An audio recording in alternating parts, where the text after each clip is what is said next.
Hi, this is Kamran Ali, and I'm going to talk about Birches, which is a poem by Robert Frost, a very famous poem. And I'll just, tell you that how we can write, analysis of this poem, right? And I'll share my observations with you guys. And let me tell you one thing that, you know, we all need to look at a particular piece of art, right, um, differently, right? We can assume things about it, but whatever we are you know coming up with should be based on some evidences. So that means that we can interpret a particular thing, or a piece of writing, a poem, a piece of even art, any art, right? Okay, so we can interpret it, we can form an opinion, right, about it, but that is to be based on some evidences, something which is observable, something which could be proved. And that is the thing you really need to keep in mind when you are, commenting on a piece of, uh, you know, art, or commenting on a poem or a prose whatsoever, right? So let's start. Let me read it once. It says, "When I see birches bent to left and right across the lines of straighter, darker trees, I like to think some boy's been swinging them, but swinging doesn't bend them down to stay, as ice storms do." Fine. Now, the first thing which I note that the writer is using present tense. I'll list down the things which I actually can note here. So it's using present tense. Then I can see over here it says a straighter, darker trees. So it's using comparative form of adjectives. Then I like to think some boys been swinging them, but swinging doesn't bend them down to stay as ice storms do. Here he's using scenery, and we can use see the use of contrast with the conjunction but. And the most important thing is that he is using first person point of view. Right. So we've got like 3, 4, 5 elements here, and we got to see that how uh, they are, or they may help us, help us understand the writer's message, and why the writer has chosen, to use them, or these, linguistic features, right? And how they actually help us interpret things, right? So let's talk about it. The first thing first, that the use of present tense, and then I'll go in order most likely. But yes, this first person point of view, it becomes in the beginning. I'll talk about it as well. Now let's go ahead. Let me clear all drawings first. That's done. When I see birches bent to left and right, here the writer is using first person point of view. And we can see I. Now this use of first person point of view tells us that perhaps it is writer's experience, right? This is something based on his life, or based on his experience, right? Okay, and it also tells us that the writer actually notices something which is unusual, that is bent to left and right birches, because he is aware of the fact that the birches do not, usually, if in the normal circumstances, they don't bend in normal circumstances, right? So something unusual has happened to them, right? Something is wrong with them, right? And here we can see that writer gets alert, and the writer is using simple present tense. But the question is this something based on, a previous happening in his life, or is something happening at the moment he's writing, or is he reflecting upon his life, right, and writing it? There are a number of possibilities here. But whatsoever, one thing is pretty clear, that a sense of, immediate effect, yes, is being created over here. We start imagining, birches. We start, even imagining the writer, observing, seeing, uh, yes, birches bending to left and right, right? So maybe he's used present tense to give the effect of, yeah, to give an immediate effect here, or maybe the incident has actually happened in the past. Maybe it's related to something like that, right? Something to it's related to his past, basically, right?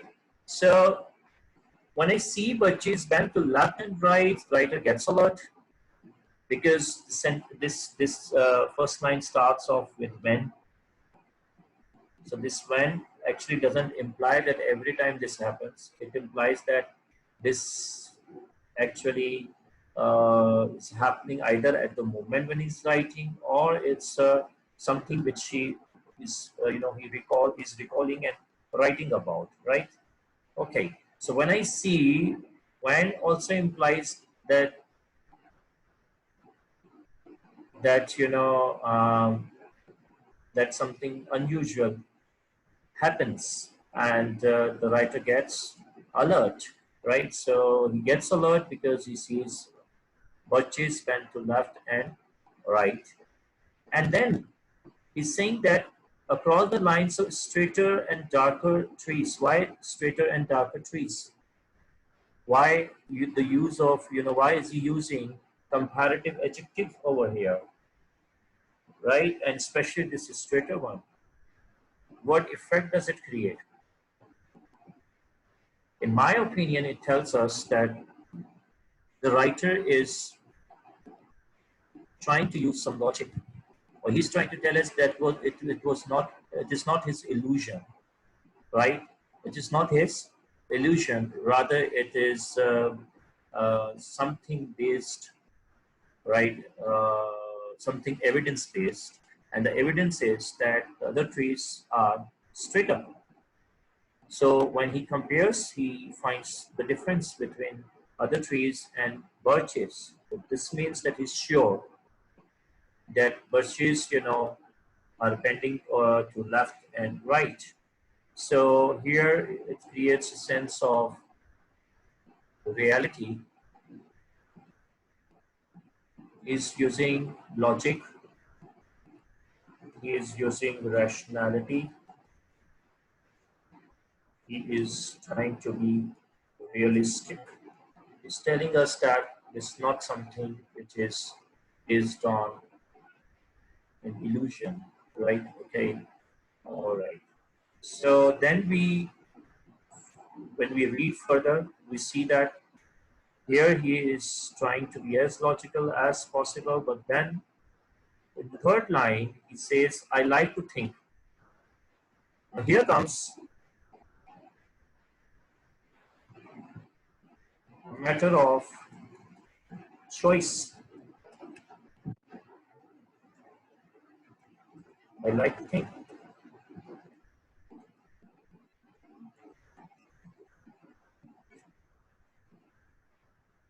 This means he is pretty conscious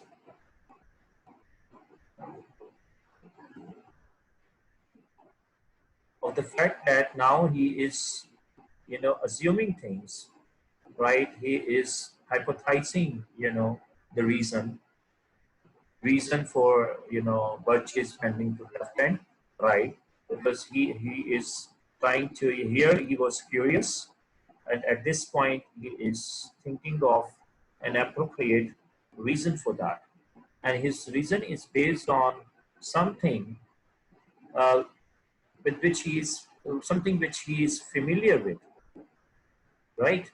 And something which he perhaps likes, right? Something which remains in his world of fantasies, okay, or something which may be not real, or which may be real but doesn't exist anymore, right? Okay. So I like to think some boys being swinging, and so he prefers to think this. And this is the logic he would like to think, right? He would prefer, right? Because maybe he's somehow he his past is associated with, this thing, or his previous experiences are related to that. We don't know at this point, but we can think that there is obviously one thing which is running here, that is the use of logic, rationality, and matter of choice, hypothesis, fantasies, right?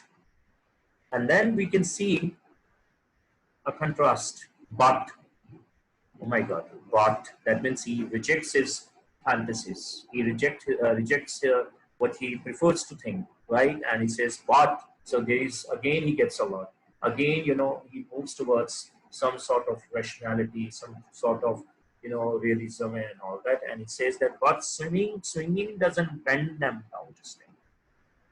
Now he's using logic, because he can observe, that, they did not, these birches are not coming back, they did staying, right? Okay, in the bending position.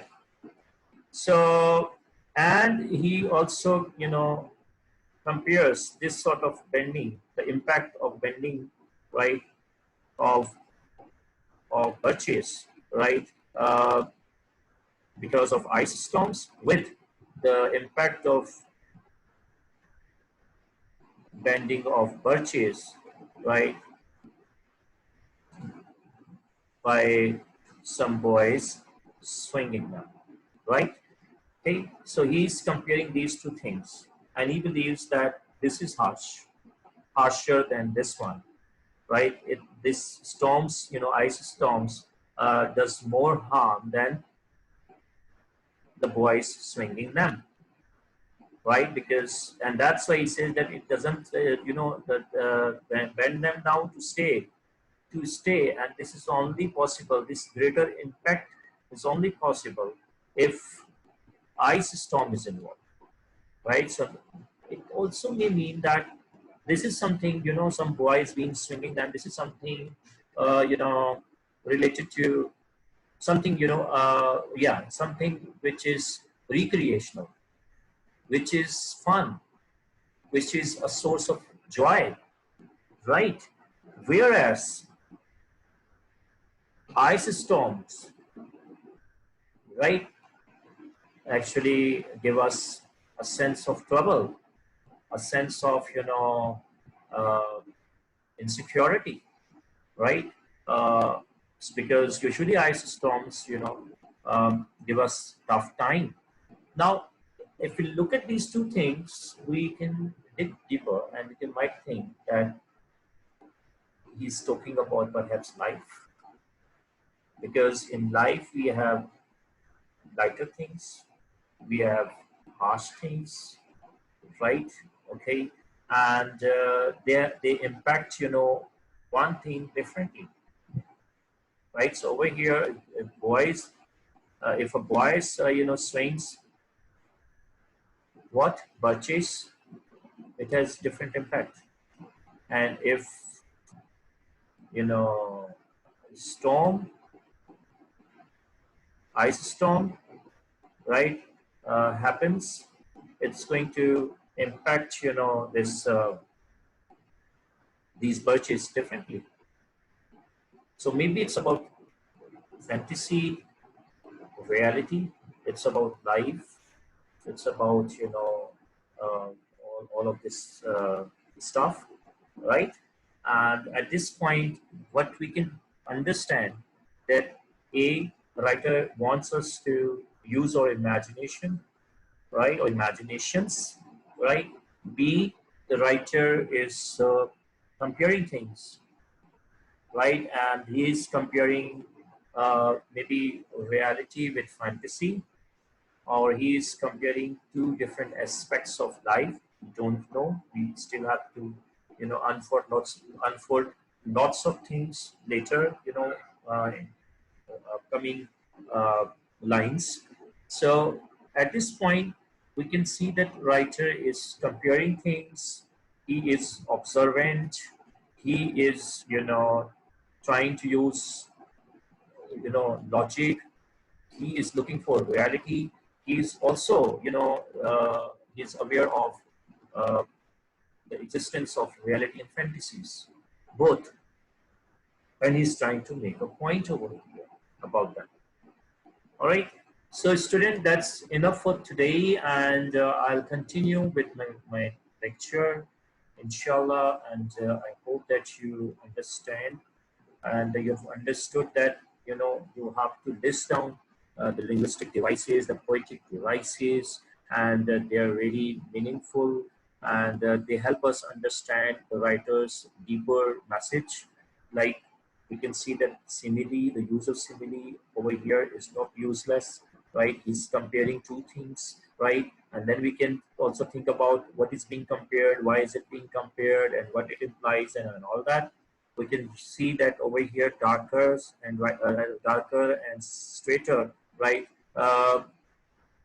These comparative adjectives have been used to imply something, right? And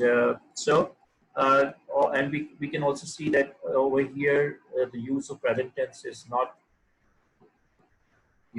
something without a reason. Writer wants us to imagine things. He is, yes, he wants us to be there, right, at the very spot. So that's why he's using. And I hope that you will also, read the poem. You should rather, or you will, twice. You will list down, the linguistic devices, poetic devices. You will try to figure out why, they are being used and what effects are being created by the writer. Thank you very much. Have a nice time. Take care.